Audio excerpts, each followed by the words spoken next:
The duck ನಿಮಗೆ ಬಂದಿರುವಂತಹದ್ದು 2 of sorts ಬಂದಿದೆ. ಕೆಲವೊಂದು ಇಂಡಿಸಿಷನ್ ಅಲ್ಲಿ ಇರುವಂತಹದ್ದು, ಯಾವುದೇ ರೀತಿಯ ಡಿಸಿಷನ್ ಅನ್ನ ಮಾಡಕ್ ಆಗ್ದಿರಾ ಅಥವಾ ಕೆಲವೊಂದು ಡಿಸಿಷನ್ ನ ಮಾಡ್ದಿರಾ ನೀವು ಸುಮ್ಮನೆ ಇರುವಂತಹದ್ದು ರೆಪ್ರೆಸೆಂಟ್ ಆಗ್ತಾ ಇದೆ ಬಾಟಮ್ ಆಫ್ ದ ಡಕ್ ಅಲ್ಲಿ.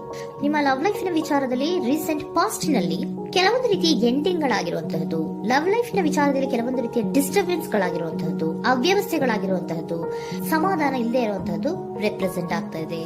ಯಾಕೆ ಅಂದ್ರೆ ಲವ್ ಲೈಫ್ ನ ವಿಚಾರದಲ್ಲಿ ಯಾವುದೇ ರೀತಿಯ ಪಾಸಿಟಿವ್ ಬದಲಾವಣೆಗಳು ಆಗುತ್ತಾ ಅನ್ನುವಂತಹದ್ದು ನೀವು ಪಾಸ್ಟ್ ನಲ್ಲಿ ನೀವು ನಿಮ್ಮ ಲವ್ ಲೈಫ್ ನಲ್ಲಿ ನೀವು ಆಲೋಚನೆಯನ್ನ ಮಾಡಿದ್ದೀರಿ. ಕೆಲವೊಂದು ಬದಲಾವಣೆಗಳಾಗುವಂತ ಸಾಧ್ಯತೆಗಳಿದೆಯಾ ಅಂತ. ಆದ್ರೆ ಎಂಡಿಂಗ್ ಗಳಾಗಿರುವಂತಹದ್ದು ಯಾವುದೇ ರೀತಿಯ ಸರಿ ಹೋಗಿಲ್ದೇ ಇರುವಂತಹದ್ದು ರೆಪ್ರೆಸೆಂಟ್ ಆಗ್ತಾ ಇದೆ. ತುಂಬಾ ಆಲೋಚನೆಯನ್ನ ಮಾಡಿರುವಂತಹದ್ದು ನಿಮ್ಮ ಲವ್ ಲೈಫಿನ ವಿಚಾರವಾಗಿ ನಿದ್ರಾಹೀನತೆಗಳಾಗಿದೆ.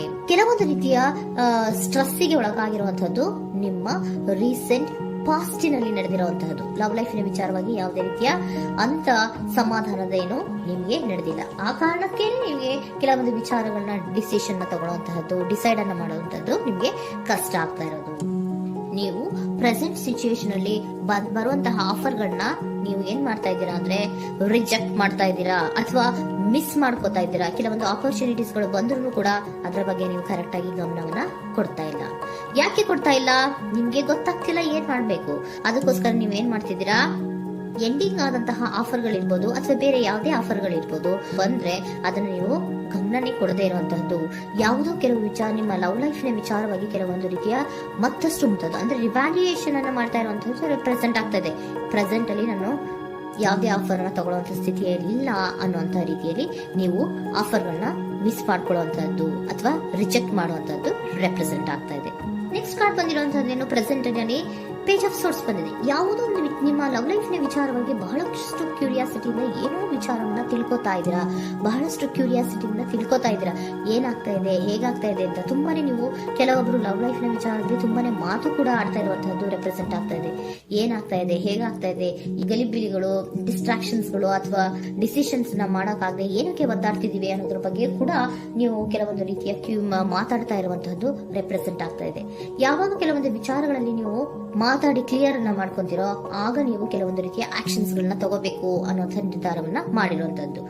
ಆಫರ್ಗಳು ಬಂದ್ರೂ ಕೂಡ ರೆಫ್ಯೂಸ್ ಮಾಡ್ತೀರಾ. ಆದ್ರೆ ಏನೀಗ ಹಿಂದೆ ಪಾಸ್ಟಿನಲ್ಲಿ ನಡೆದಿತ್ತೋ ಅದು ಯಾಕಾಯ್ತು, ಏನಕ್ಕಂಗಾಯ್ತು ಅನ್ನೋದ್ರ ಬಗ್ಗೆ ಕೂಡ ನೀವು ಮಾತಾಡುವಂತ ಸಾಧ್ಯತೆಗಳು ರೆಪ್ರೆಸೆಂಟ್ ಆಗ್ತಾ ಇದೆ ಪ್ರೆಸೆಂಟಿನಲ್ಲಿ.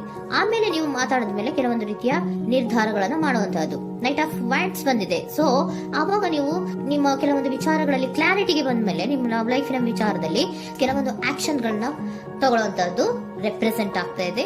ಹಾಗೆ ಏನ್ ಆಕ್ಷನ್ಸ್ ಗಳನ್ನ ತಗೋತೀರಾ?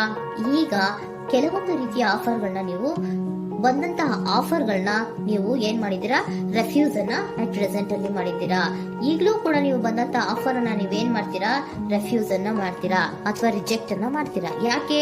ಸೆಕೆಂಡ್ ಕಾರ್ಡ್ ನಿಮ್ಗೆ ಇಮಿಡಿಯೇಟ್ ಫ್ಯೂಚರ್ ನಲ್ಲಿ ಸೆಕೆಂಡ್ ಕಾರ್ಡ್ ಬಂದಿರೋದು ಯಾವುದು, ಹಾರ್ಮೆಟ್ ಕಾರ್ಡ್ ಬಂದಿದೆ. ಸೊ ಲೋನ್ಲಿನೆಸ್ ಅನ್ನ ರೆಪ್ರೆಸೆಂಟ್ ಮಾಡುತ್ತೆ. ಯಾಕೆ ಲೋನ್ಲಿನೆಸ್ ಅನ್ನ ರೆಪ್ರೆಸೆಂಟ್ ಮಾಡುತ್ತೆ? ಬೇಡಪ್ಪ, ಈ ಜಗ್ಲಿಂಗ್ ಗಳೇ ಬೇಡ. ತುಂಬಾ ಜಗ್ಲಿಂಗ್ ಇದೆ ನಿಮ್ಮ ಲವ್ ಲೈಫ್ ನ ವಿಚಾರದಲ್ಲಿ. ಕೆಲವೊಬ್ಬರಿಗೆ ತುಂಬಾ ಜಗ್ಲಿಂಗ್ ಇದೆ. ಯಾವಾಗ್ಲೂ ಬ್ಯಾಲೆನ್ಸ್ ನ ಮಾಡ್ತಾ ಇರ್ಬೇಕು. ಈ ಕಡೆಗೆ ಹೇಳಿದ್ರೆ ಆ ಕಡೆಗೆ ಹೋಗುತ್ತೆ, ಆ ಕಡೆಗೆ ಹೇಳಿದ್ರೆ ಈ ಕಡೆಗೆ ಬರುತ್ತೆ. ಯಾವ ಕಡೆ ಅಂತ ಮಾಡೋದು ಅನ್ನುವಂತಹ ಆಲೋಚನೆಯನ್ನ ಮಾಡ್ತಾ ಇರುವಂತದ್ದು. ಸದ್ಯಕ್ಕೆ ಯಾವುದೇ ಆಫರ್ ಬೇಡ, ಸ್ವಲ್ಪ ಒಂಟಿಯಾಗಿರೋಣ ಅಂತ ನೀವು ಆಲೋಚನೆಯನ್ನ ಮಾಡ್ತಾ ಇರುವಂತದ್ದು ರೆಪ್ರೆಸೆಂಟ್ ಆಗ್ತಾ ಇದೆ.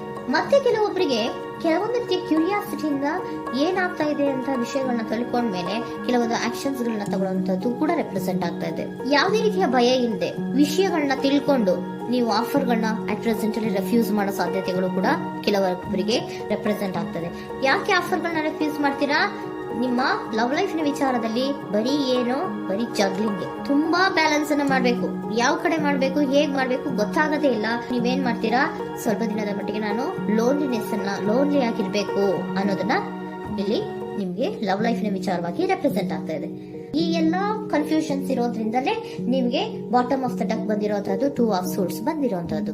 ಸೊ ಇಂಡಿಸಿಷನ್ ಆಗ್ತಾ ಇರೋಂಥದ್ದು, ಏನ್ ಮಾಡ್ಬೇಕು ಗೊತ್ತಾಗಲ್ಲ.